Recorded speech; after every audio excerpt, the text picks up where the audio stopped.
Additionally, in neighborhoods where gang violence is a way of life, young women have stayed out of the fighting. No more.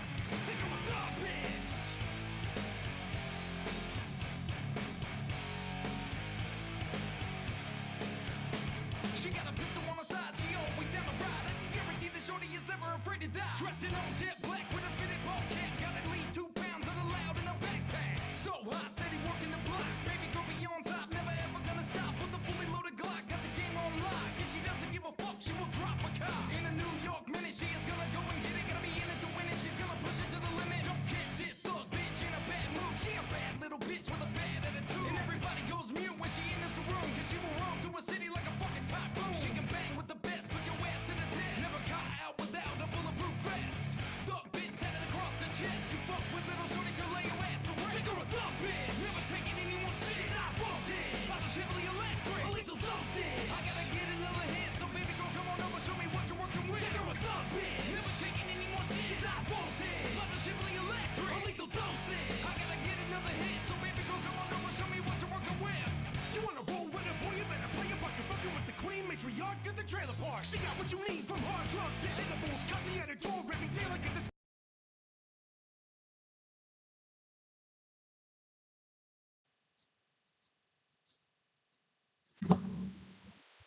He told us to train and say our prayers and to eat our vitamins.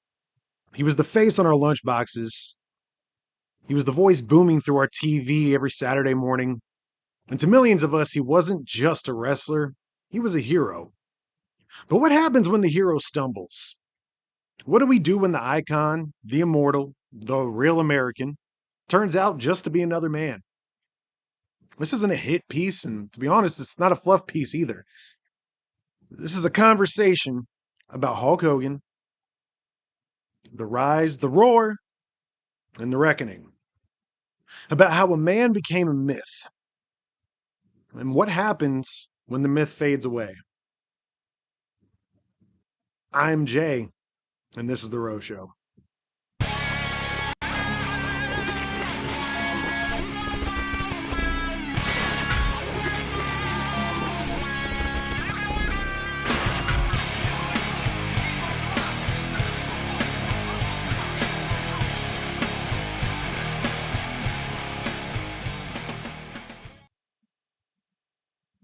All right, what is up, everybody? Welcome to another episode of Live and Wired. I apologize for a little bit of the technical difficulties at the beginning of this. The website that I use has been a little bit difficult today, been troubleshooting for a little while, and hopefully this stream goes as planned. But, like I was saying, um, wanted to try something a little bit different today and just kind of have a topic of discussion. So if you're watching, I will eventually get to the comments, but I just kind of want to talk here for a little bit. But as always, if you can hear me, make sure, like I said, I've been having a couple of issues with the stream so far. Let me know in the comments that you can hear me, and I'm just gonna go. So hopefully everything's working. But basically, what I want to do right now is I've been seeing a lot of opinions about Hulk Hogan. And obviously, he's not one that, since his passing, everybody's got an opinion on, you know, the situation. And I've stayed silent intentionally because, hey, I know that I've got this forum here that I can give my opinion on any day of the week. And I just wanted to let people talk, for the most part. And just, I guess, gauge the room, I guess is a lack of better words. Um, because I just don't know. Like, I'm conflicted, and I'll get into my opinion here in a second. I'm conflicted when it comes to this man because for me, it was somebody who was obviously, as a young child, I was a Hulkamaniac, as most of us were. And then, as we'll get to here in a little bit, in the late 90s, it was a whole nother thing with the NWO. But he did some unforgivable things. And I have a hard time. I have a hard time blaming anybody for their opinion on this man, whether it be positive or negative, and I haven't disagreed with anybody, regardless of what they said, because I feel like everybody's got a right to their opinion on this. And so, what I want to do right now, and what I'm asking for with this super long intro that I'm doing right here, what I'm asking for is for you to respect my opinion. Now, I am going to go to the comments after this because I do want to hear your opinion on what I've got to say as well. But all I'm asking for is for you to respect my opinion on this as I have respected yours. And if you're watching this and I've seen your opinion, I have respected yours and not replied to whatever it is you had to say about this man. So all I'm asking is you respect my opinion as well. Now, I will read comments as per usual after I'm done with my shebang-a-bang here.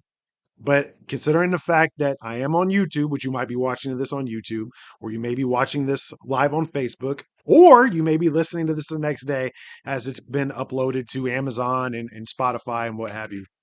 But I have to be careful about the opinions that I present here because I can be struck, from YouTube for putting up some heinous comments. So I am going to have to cipher through them. But I welcome you to challenge me on anything I have to say. Just do me a favor and whatever your opinion is, please just keep it civil. So with that being said, here is my thoughts on Hulk Hogan a week or so after his death and how I feel about the whole situation. So the first thing that I really that comes to mind when I think of him is obviously my memories of being a child and my perception of him as an adult. So as a child, I wish I could have found it. I know it's somewhere in some of these boxes somewhere in this house. But I've got his wrestling buddy somewhere still from when I was a little kid. I know I've got the Jax figure somewhere in this house as well. The old, the tiny ones. You remember those?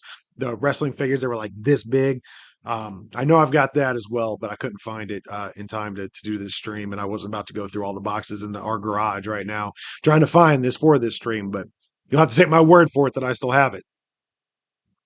So I was a little Hulkamaniac. Obviously, everybody was in the 80s and late 90s before there was any kind of controversy around the man. And then come around again, in the late 90s with the NWO and WCW. That obviously was a resurgence because, and again, for me at that point in time, in the late 90s, wrestling was real. Like that shit wasn't a gimmick. Wrestling was 100% real to me in the 90s until I was like 13. The only time I was smartened up, I think I was like 13 or so, like I said, when I was finally smartened up, I actually stopped watching for like a year. It was weird. But until that point, like wrestling was 100% real. It was a shoot, brother. And I really didn't think that Hulk Hogan was leading a group of people to take over WCW. And it encapsulated my entire childhood. So from a child's perspective, he was a wrestling icon. And like a lot of us, I'm obviously not alone with that. And then fast forward to adulthood, and obviously you have a different perspective on him. Now, I don't want to get into his time in TNA because that's just a blip and it's not important here. But he was the main reason why I stopped watching TNA. That era was the reason why I stopped watching TNA. And you had all this stuff happen with, the racism and his comments when it comes to that. Now, I am not discarding racism. I am here to tell you in the last month and a half, I have heard, and I'm not trying to call anybody out here, make any kind of point. I have heard white people drop N-bombs in front of me like it was no big deal.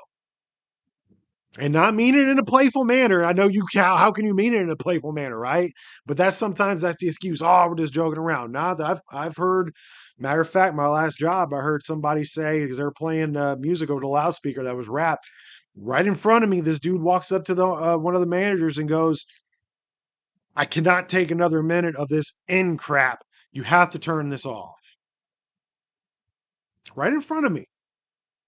This was a month and a half ago. Racism is very real. It's still a thing. I know that a lot of people don't like to admit that anymore, but it's true. It's real. It still is. I don't let it affect me like some people do. I'm not going to allow someone else's opinion of my pigmentation affect my mood. I just think you're ignorant at that point. The only reason why I bring this up is to make the point that I'm not discarding anything that he did. However, with that being said, I have been around friends of mine who have let that word loose, and they didn't think anything of it. Some of these same friends have got a problem with what Terry Bollea, Hulk Hogan, supposedly said. I shouldn't say supposedly said. We all know he said it. He apologized for it. It's not like, not breaking any news here. I don't know why I said supposedly. He said it. He said it. And I obviously can't repeat it here. But if you don't know by now, do me a favor and Google search what he said. And that is enough to taint my memory of him. Not necessarily in a bad way. I wouldn't say, look, a lot of people have dropped way worse terminology than that. And I know they didn't mean it at the time. We've all said something. I want you to do me a favor. If you go to any place driving around and an Asian person cuts you off, what's the first thing that pops in your head? We both know what pops in your head. Everybody's got a little bit of racism in them. I don't care what anyone says. It may not be African Americans, may not be Hispanics. Apparently, it's totally okay to make fun of white people. We've apparently white discriminating against whites is no longer a problem, which I don't think is right either. The difference is that your actions, it's not under a microscope 24/7, and neither is mine.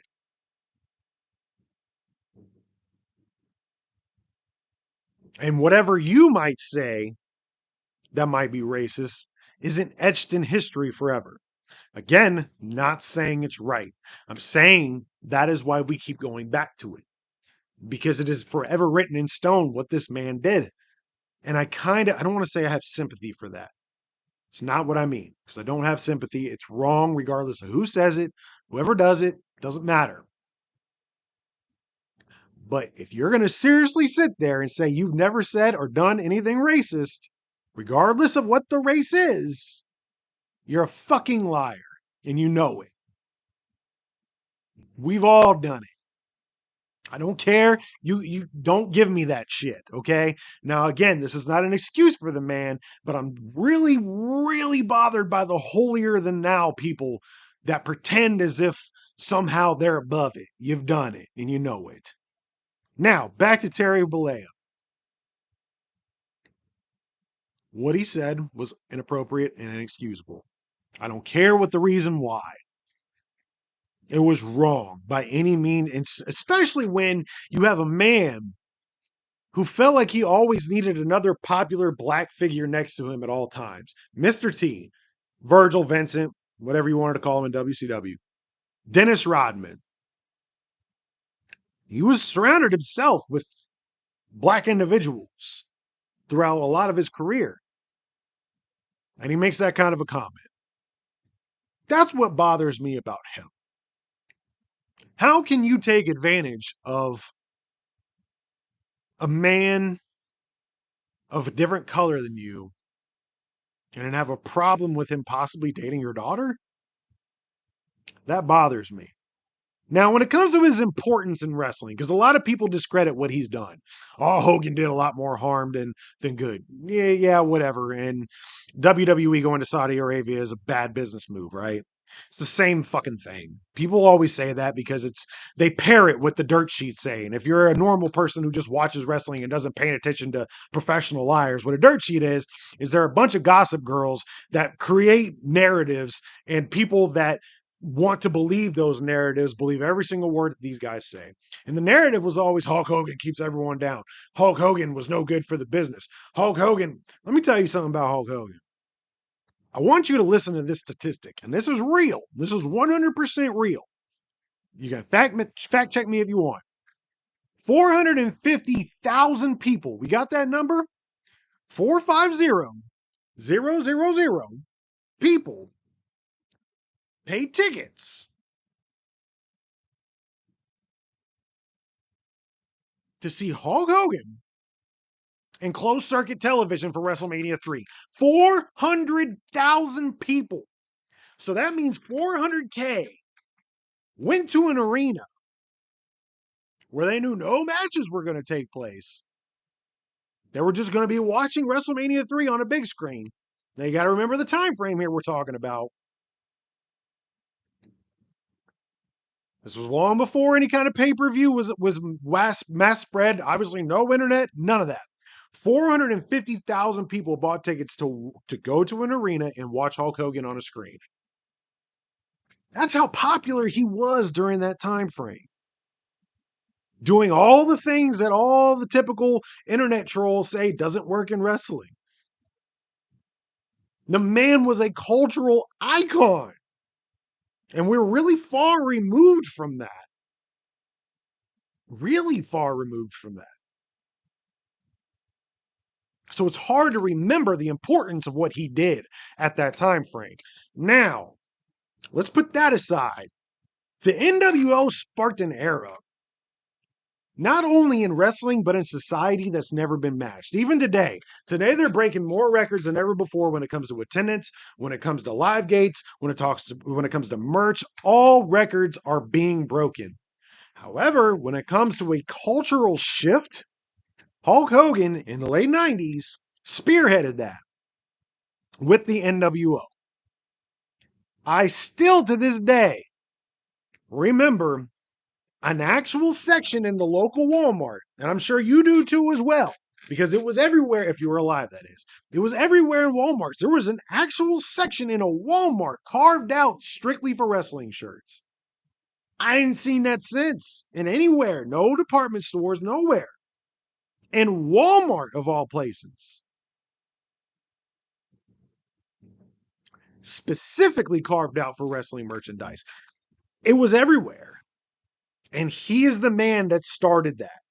Now, you can say The Rock and Stone Cold, and obviously the rest of the NWO also had something to do with that, and you would be right. I can't disagree with that. But if it wasn't for Hulk Hogan being the third man, I personally don't think it would have been nearly as effective, regardless of who you would have chosen. And that's just, I can't stand it when people take someone's actions and therefore, because they did something fucked up, the rest of history somehow doesn't matter. That's what bothers me more than anything else. Because I don't see Kevin Spacey movies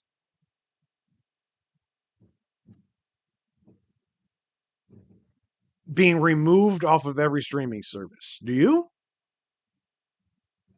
Diddy's music still on Spotify, still on YouTube. They did way worse. But for some reason, we have completely washed Hogan's accomplishments off the map. That bothers me. Because again, Hulk Hogan, Terry Bollea, Hulk Hogan's a character. Terry Bollea was the man who did the fucked up shit. But without Terry Bollea, does Hulk Hogan exist? It's a constant paradox, no matter how you look at it. But, and here's another thing that bothers me. You have wrestlers coming out and other talking heads in the wrestling world coming out, and finally, for whatever reason, coming out and telling these stories, like Booker T, about how Harlem Heat got a push because of Hulk Hogan. Meanwhile, we've got a famous meme of Booker T giving Hulk Hogan a dirty look that's been prevalent for what, the last 15 years? And everybody goes, oh, look, all black men hate Hulk Hogan because of this one picture. But now that he's dead, Booker's coming out and giving this man his flowers. And I've already said it. I said it to criticize him, but I'll say it again to kind of point out the fact that he lifted minorities up. He did. During his time. Mr. T, he didn't have to bring him in the fold. He could have picked anybody. He didn't have to bring Mr. T in. He didn't have to use Virgil in the NWO. He didn't have to bring in Dennis Rodman. He put all those guys on a national platform. So why did Booker T wait until now to tell the world if it wasn't for Hulk Hogan, Harlem Heat would have never got a push? Or when Booker T did his infamous Hulk Hogan, we coming for you, how they wanted to fire Harlem Heat from what I was reading. They wanted to fire Harlem Heat and Hulk Hogan wouldn't let him because of that slip up. Why wait till now to bring that up? I don't know. Stuff like that bothers me. And, it back to what I was saying with people shitting on this man when I know that those same people have said way worse than he has. I cannot fathom how in a world where everybody knows everybody's business 24/7, we put ourselves on a pedestal and try to drag other people down because their life is being recorded 24/7. Everybody makes mistakes. And I'm getting even more upset when I think about stuff like this because if anybody should be upset, look, I'm just going to say it. I keep dancing around and I'm just going to say it. None of my minority friends give a shit. I don't give a shit. Yeah, he said it. You know how many times I've heard racist shit said around me by people I consider friends? It happens all the time. It's a part of life. I'm not excusing it. It's not the point. The point is, one guy fucked up. And we're forever just going to hold it above his head. Now, again comes the conflicted part. What he said was fucked up. So even though I know that, it does bother me. So at the end of the day, it's really just how do we separate the art from the artist? And that's a serious question. I don't understand how. And I wish I could. Because I wish we could have had a proper celebration for a man who meant so much to an industry that has meant so much to me, but it's impossible for me to do so. So as much as I get angry at other people judging him, I'm doing the exact same thing. And that's the paradox of all this. This guy, and I think the reason why we are so bothered by this is because this guy was supposed to be the ultimate hero, and he stepped over a line only villains step on and over. And that's what bothers me the most. And I understand everybody's opinion of the situation, regardless of what it is. If you're pro Hulk Hogan and erasing history and saying he made his mistake, let's celebrate him. I'm with you. If you're on the side of Hulk Hogan said some terrible things and we shouldn't be celebrating the man at all, I'm still kind of with you. And that's what sucks the most about all this. So I guess the final question, and I'll get to the comments, would be, can you still love the hero after knowing the man? I choose to remember the person who created the ultimate good guy and the ultimate bad guy in the NWO, because those were some of the coolest moments of my life. That's what I choose to remember. So there's my monologue. I haven't even seen any comments. I'll get to them here in a second. I hope I made myself clear. This is not an excuse. Just my thoughts. So let's go to the comments. I'm going to read these all beforehand, and then okay. So he's all right. This is the problem with starting off without reading comments, because I got to go back. Caleb has known me since I was the age I was talking about, and he's absolutely right. I had 3 different wrestling buddies. I had Hulk Hogan, I had Macho Man, he's right, and then WCW ended up coming out with their own version of Wrestling Buddies too. And hang on, let me put on some background music here now that my monologue is done. Let's just chill. Let's hang out, huh? And I don't know if you remember this. I forget what they were called. They were obviously not called Wrestling Buddies. They were called something else, but WCW came out with their own version of it, and they were kind of cool, but I had a Diamond Dallas Page one as well. Caleb, like I said, Caleb's known me since that time frame I was talking about. But anyway, let's keep on going. Hey, thanks, bro. I appreciate your support, man. I'm happy to be back. I'm happy to be back, man. It's been fun getting back into the creative mode. So thank you for being here. Thank you for being here. All right, let's keep rolling. Same thing from Brian. It kills me all the people that use Sheik's fuck the Hulk Hogan when Sheik was a racist. There's the other thing that we're not talking about. And that's a great point, Brian. You're absolutely correct. There were some terrible people who did not like Hulk Hogan. We've given them all a pass just because they simply did not like Hulk Hogan. Sip on that for a little bit. We judge certain people not based on what they do, but how badly we don't want them to be around. I feel. I think you made a great point, Ryan. Anyway, keep going. Trailer Park says Hulk's apology was weak. He didn't apologize for what he said. He just apologized to the locker room to be careful. I would like to know, and again, I want to go back to the tape. You can rewind it if you like to. What he said bothered me too, as a minority myself. But I would like to know, Trailer Park, where you were standing at in the room to where you would know what he said. Because if you weren't in that room when he said it, all you're doing is repeating dirt sheet bullshit.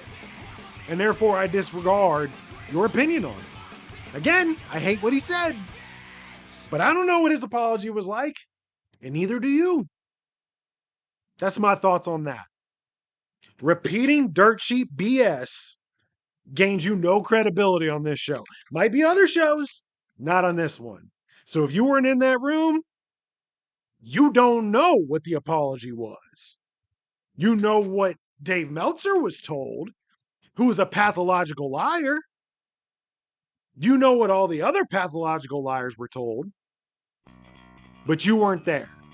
So you can't speak on what his apology was like. My thoughts on your opinion. Anyway, or at least what you thought on that. So let's keep rolling. Brian says, if K-Bay was alive, we wouldn't be having your conversation. Hey, it's true.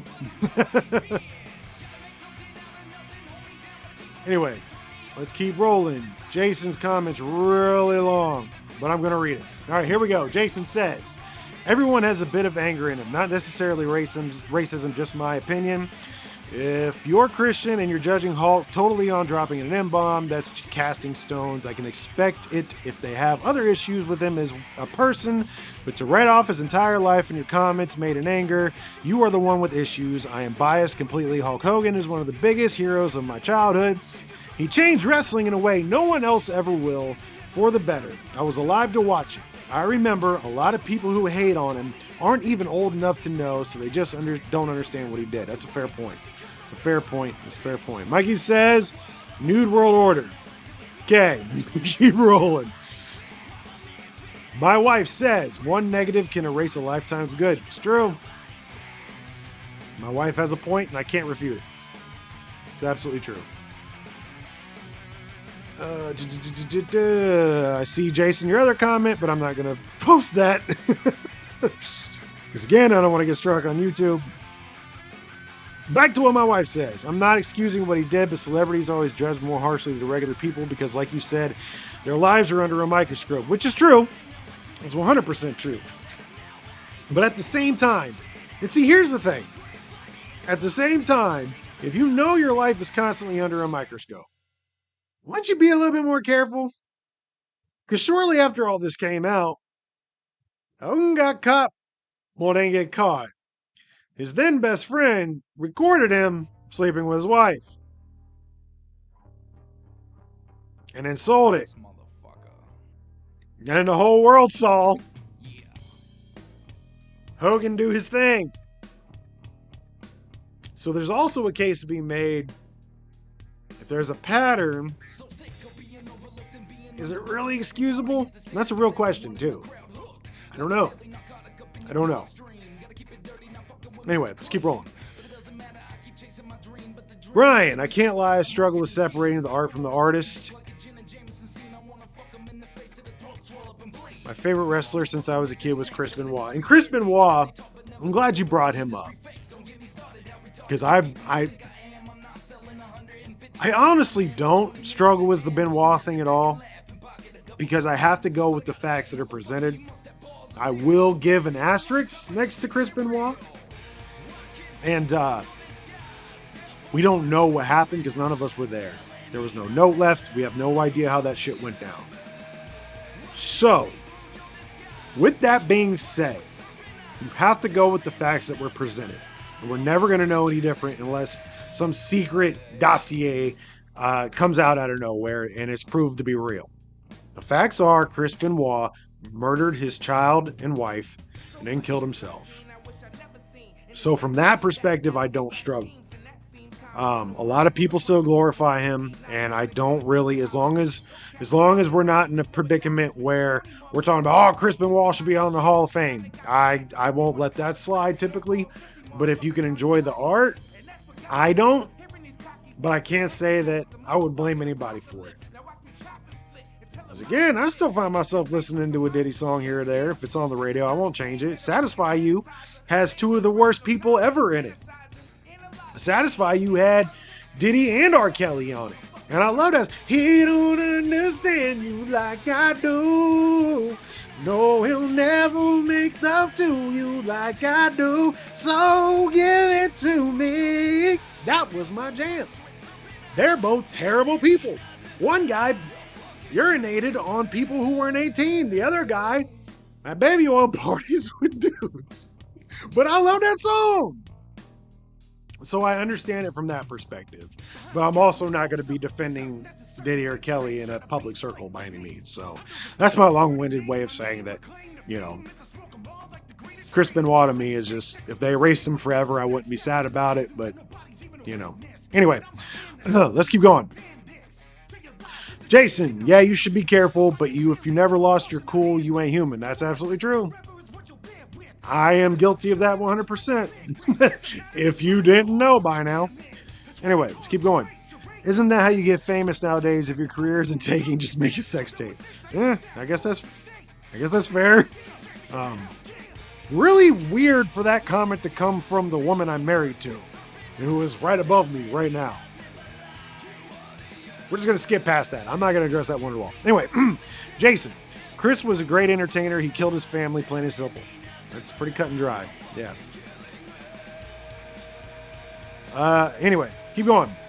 Oh, I don't get it wrong. He was atrocious, but I just can't erase the history of his wrestling and still mark out watching his matches, and I feel bad because I'm watching a murderer. Sure. And I feel the same way when it comes to Hogan.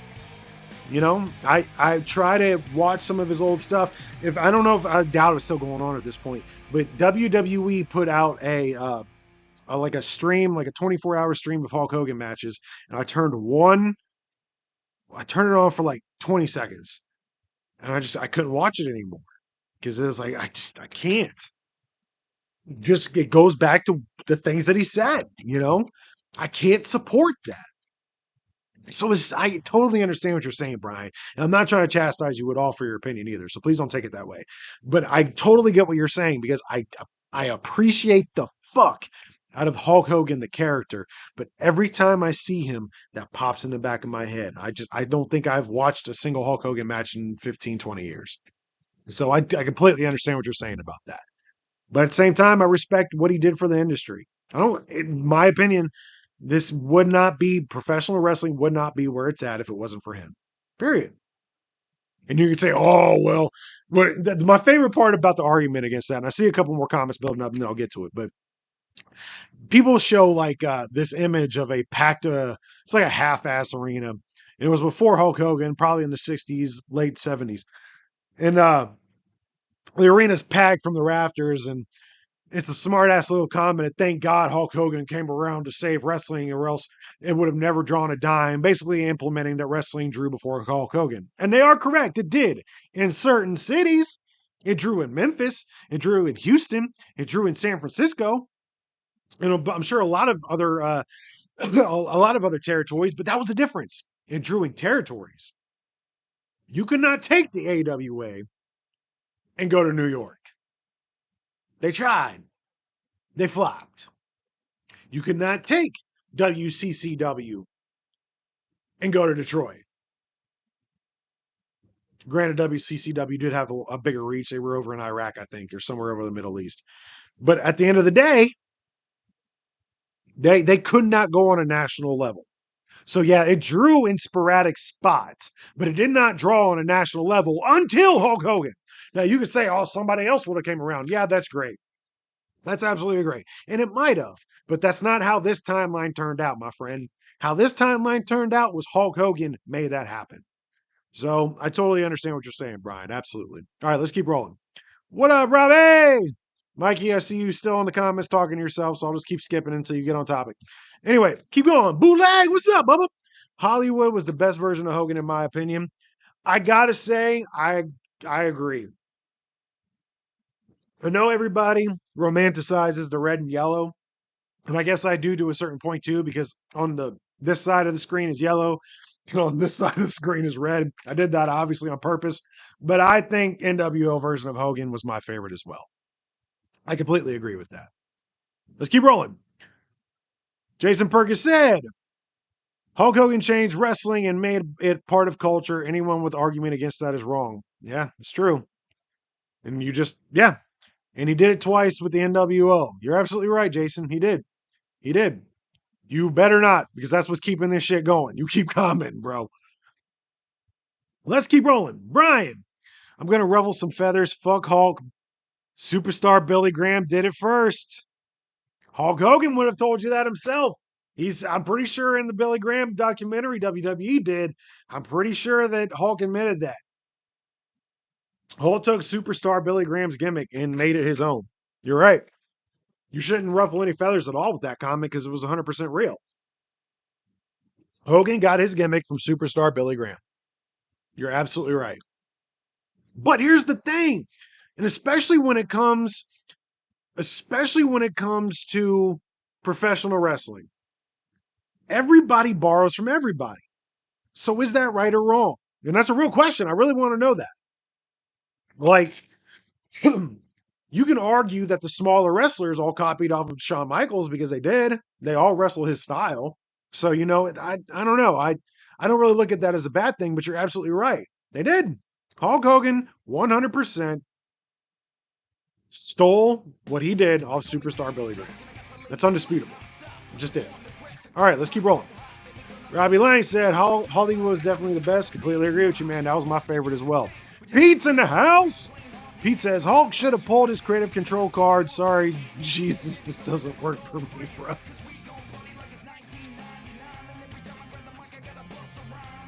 That was dark. But I'll let it slide. Let's keep rolling. Yeah, he totally stole it and did it way better. And every form of art steals from its past. It's true. It's absolutely true.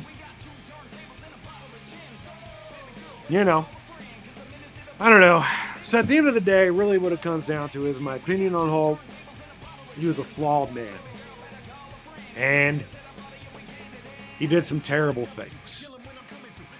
But I don't know if this is from years of self-reflection on myself or what it is. I've done some terrible things myself. I've said some terrible things. And if you yourself is going to sit there and say you didn't, you're a fucking liar. So I try not to judge. But what he did was unforgivable, I think. And it's a constant paradox. But at the end of the day, I choose to... At the end of the day, I choose to try to look at the art. Now, the reason why I just started laughing is because a comment just pulled up. And there's a couple menaces in there right now, so... Menace, Pete says... And he means Menace to Sobriety, the band that I was in for 7 years, stole from Limp Bizkit.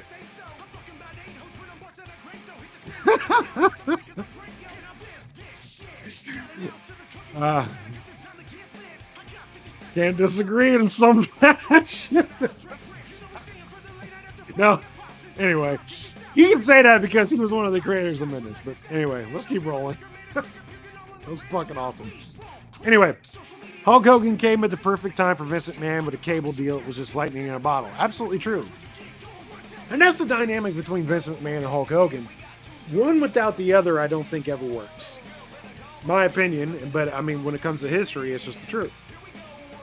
I don't think we are where we are now if it wasn't for Vince McMahon and Hulk Hogan. Not Hulk Hogan or Vince McMahon, them together. So, yeah, you're absolutely right. Mikey's just talking to himself in the comments. All right, let's keep going. I'm winning this argument with anyone that is rational, plain simple. Okay, keep rolling. Jason Perkins.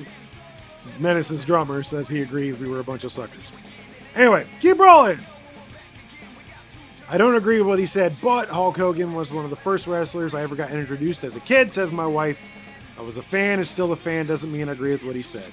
That's kind of where I'm at too as well, Leah Beth. Yeah. Look, somebody it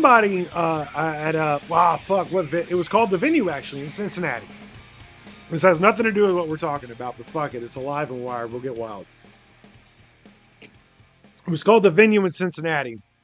And some local rapper who was severely jealous that even to this day, nobody knew who the fuck he was. I'm not even going to say his name because he's that ill-important. There was a point in time during Menace's set where there would be like a moment where I would talk to the crowd. And I was talking to the crowd. It was a Twisted show.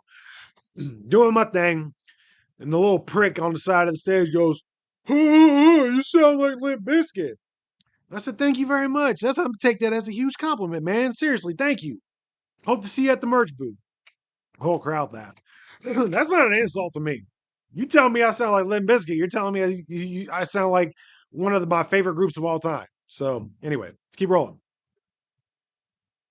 Same with Eric Bischoff and Hulk Hogan. Yeah, he's referring to one being important without the other. Does one matter without the other? Absolutely not. Eric Bischoff didn't have a hit. Y'all know how I feel about Eric Bischoff. If you watch the show longer than 5 seconds, you know I love Eric Bischoff. He's an idol of mine.